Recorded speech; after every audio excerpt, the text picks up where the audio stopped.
నమస్తే. Welcome to Telugu రాజ్యం. ప్రస్తుతం మనతో పాటు ఉన్నారు కాంగ్రెస్ పార్టీ సీనియర్ నాయకులు, మాజీ ఎంపీ డాక్టర్ తులసిరెడ్డి గారున్నారు. నమస్కారం సార్. నమస్తే నమస్కారం సార్. నమస్తే నమస్తే ఆ!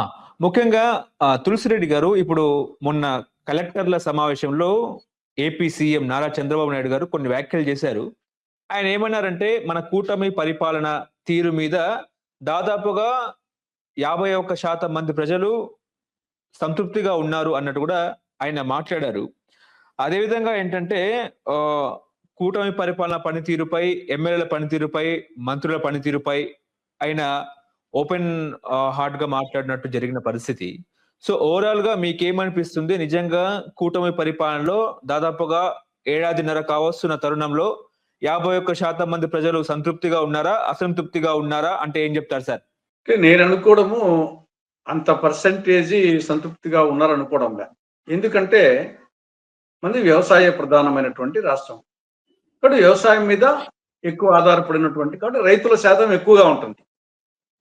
మోర్ దాన్ 50% రైతులే ఉన్నారు. ఏ ఒక్క రైతు కూడా సంతృప్తిగా లేడు. ఏ పైరు పండించే రైతు కూడా.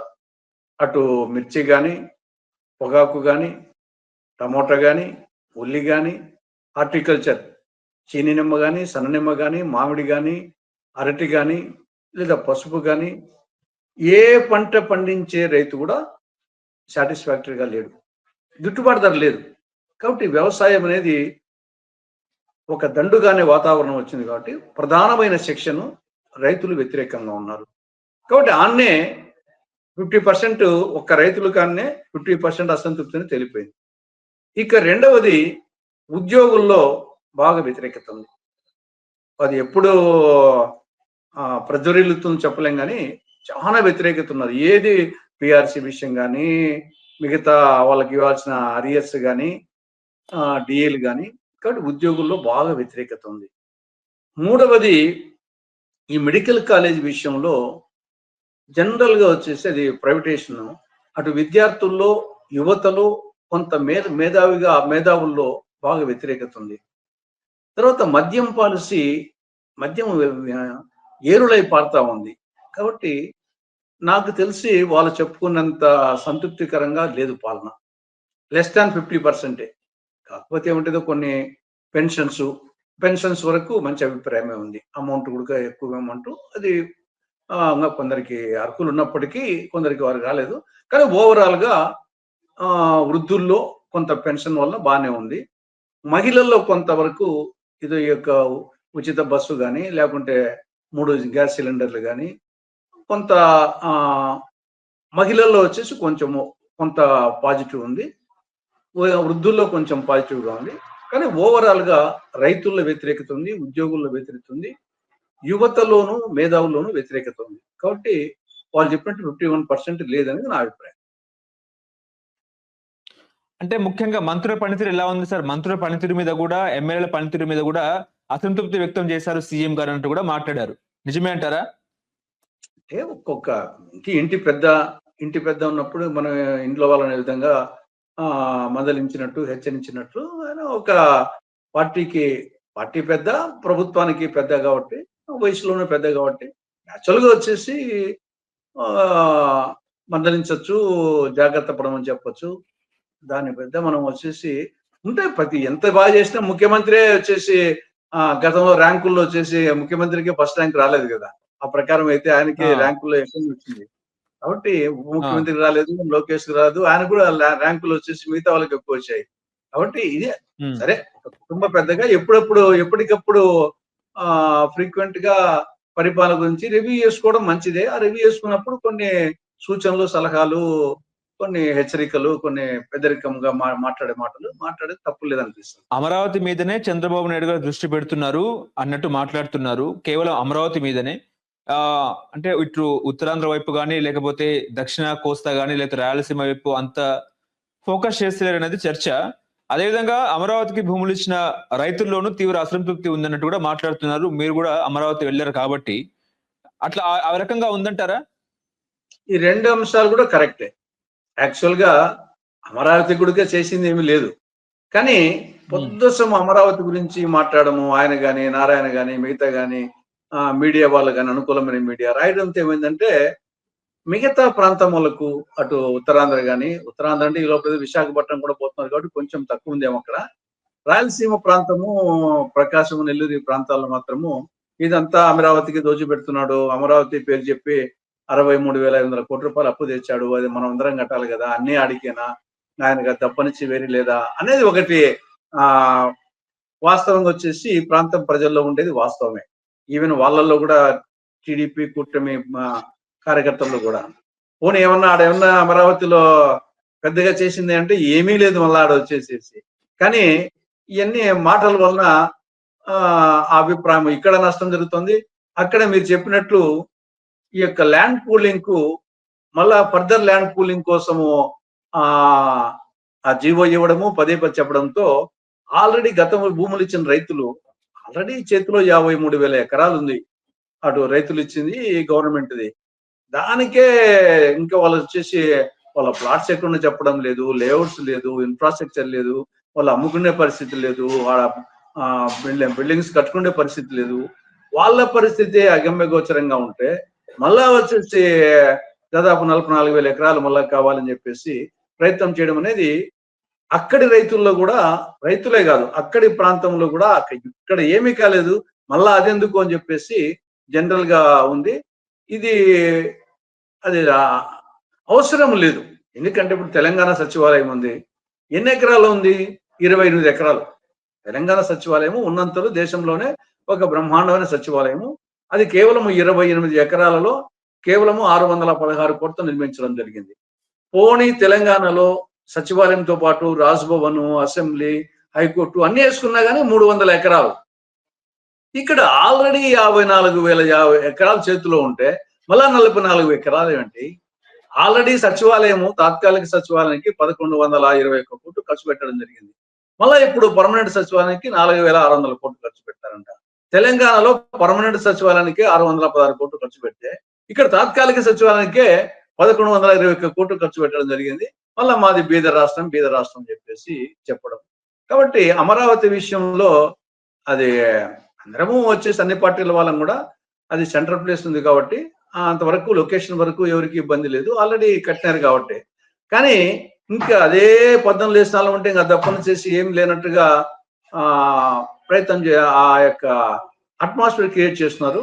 అది పార్టీకి నష్టము, రాష్ట్రానికి నష్టము, వ్యక్తిగతంగా చంద్రబాబు నాయుడు గారికి నష్టం అభిప్రాయం. ఇప్పుడు జగన్మోహన్ రెడ్డి మెడికల్ కాలేజీల ప్రైవేటీకరణ అన్నట్టు కూడా ఆయన 1 కోటి సంతకాల సేకరణ చేశారు. అదేవిధంగా గవర్నర్ గారిని కలిశారు. ఆయన ఏమంటున్నారు అంటే ఇప్పుడు మెడికల్ కాలేజీలే కాదు, ప్రభుత్వ పాఠశాలలో రకరకాల ప్రభుత్వ ఆర్గనైజేషన్స్ కూడా పీపీపీ పద్ధతిలోనే ఇటు కూటమి సర్కారు ముందుకు తీసుకెళ్తుంది అన్నట్టు కూడా మాట్లాడారు. ఇటీవల సీఎం చంద్రబాబు నాయుడు గారు కూడా ప్రభుత్వ పాఠశాలని కూడా పీపీపీ పద్ధతిలోనే మనము ఆర్గనైజ్ చేద్దాం అన్నట్టు కూడా ఆయన మాట్లాడడం జరిగింది. సో ఓవరాల్ గా పీపీపీ అనేది కూడా ఇటీవల హైకోర్టు కూడా పీపీపీ ప్రైవేటీకరణ పద్ధతి అనేది కూడా చట్ట పరంగానే కూడా బాగుంది అన్నట్టు కూడా వ్యాఖ్యానించిన తరుణంలో జగన్మోహన్ రెడ్డి గారు ఏం చెప్తారంటే మేము అధికారంలోకి వచ్చిన తర్వాత ఎవరైతే పీపీపీ పద్ధతిలో కాలేజీల బిల్లులను తీసుకొస్తున్న వారు ఏవైతే ఉన్నారో వాళ్ళని జైలుకు పంపిస్తాం. అదేవిధంగా చంద్రబాబు గారిని, లోకేష్ గారిని, పవన్ కళ్యాణ్ గారిని కూడా జైలుకి పంపిస్తామన్నట్టు కూడా ఆయన వ్యాఖ్యలు మీరు సమర్థిస్తారా, సపోర్ట్ చేస్తున్నారా అంటే ఏం చెప్తారు సార్? ఇప్పుడు జగన్ గురించి అది కాదు కానీ జనరల్ గా ప్రభుత్వ వైద్య కళాశాల ప్రైవేటైజేషన్ ఫస్ట్ వ్యతిరేకించింది కాంగ్రెస్ పార్టీ. పులివెందుల్లో అసలు మేము పులివెందుల నియోజకవర్గానికి చెందినటువంటి వాళ్ళందరం కలిసి పులివెందుల మెడికల్ కాలేజ్ దగ్గర పోయి అని చూసి ఫస్ట్ దాన్ని ఇష్యూ చేసింది మేము. దాని తర్వాత వచ్చేసి జగన్మోహన్ రెడ్డి రంగంలోకి వచ్చాడు. ఏదో 1 కోటి సంతకాలు అతను ఇష్యూ చేస్తున్నాడు. కానీ యాక్చువల్ గా ఇష్యూను మొదట రైజ్ చేసింది కాంగ్రెస్ పార్టీ వాళ్ళము, ఎస్పెషల్లీ నేను.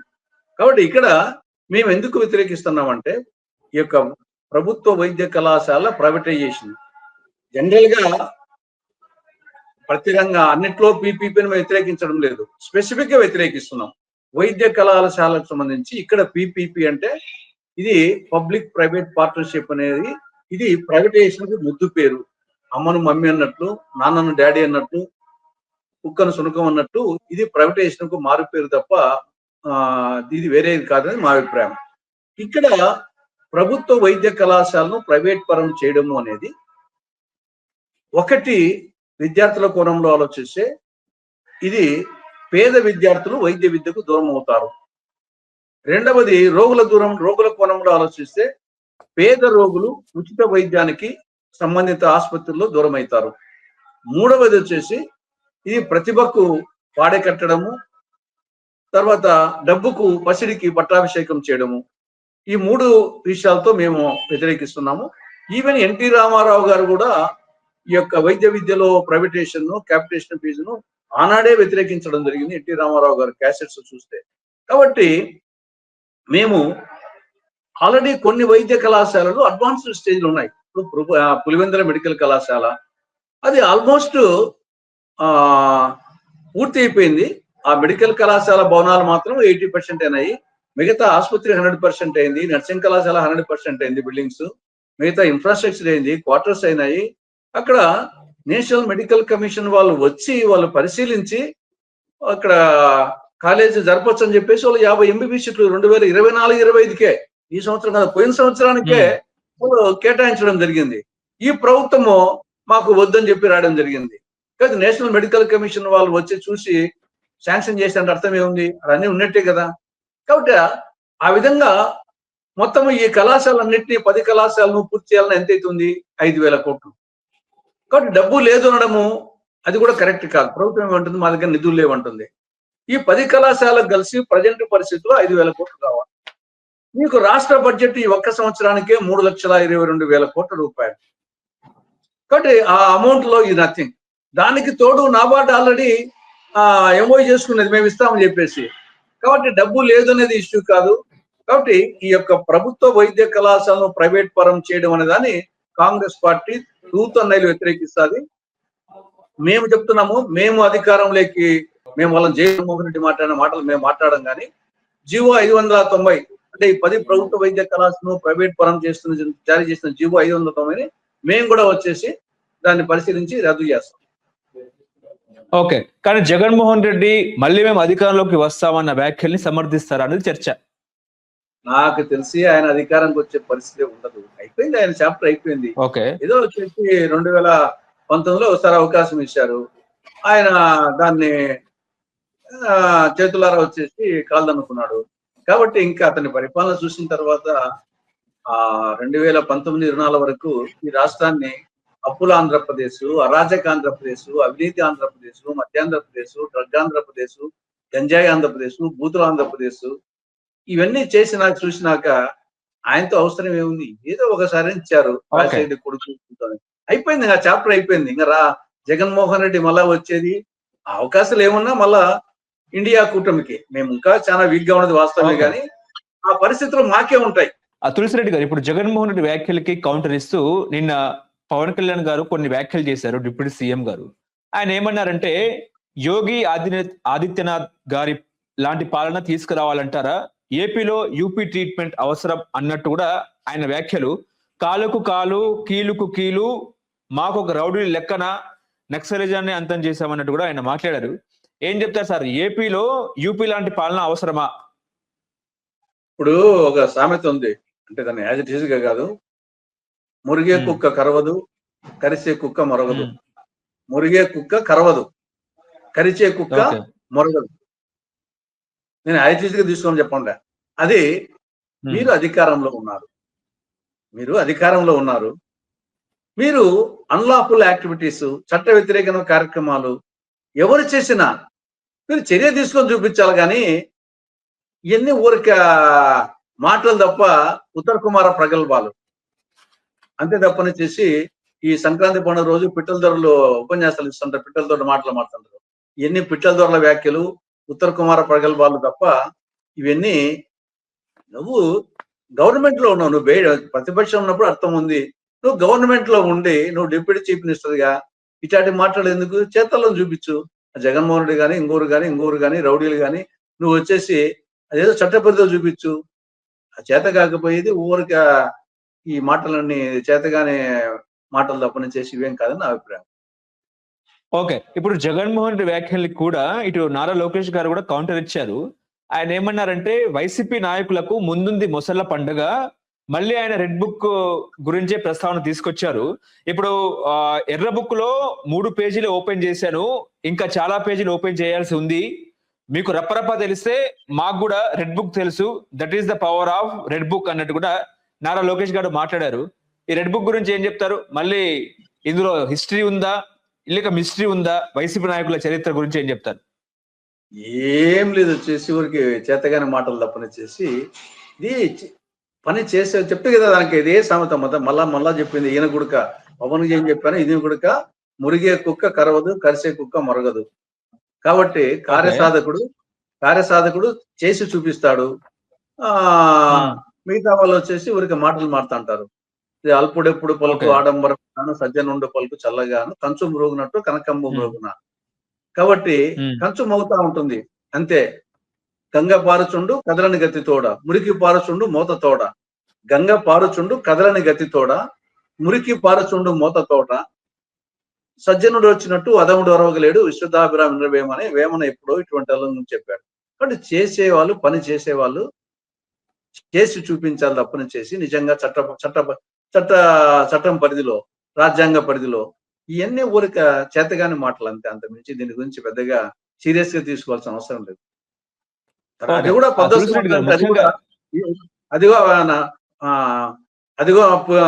ఇదిగో పులి బుద్దిగో పులి అనేటువంటి సామెత చిన్నప్పుడు మనం విన్నాం. పొద్దసం పులి అని చెప్తే పులి రానప్పుడు కూడా పులి వచ్చింది చెప్తే ఆఖరికి నిజంగా పులి వచ్చినప్పుడు ఏమి రక్షించలేకపోయినాడు.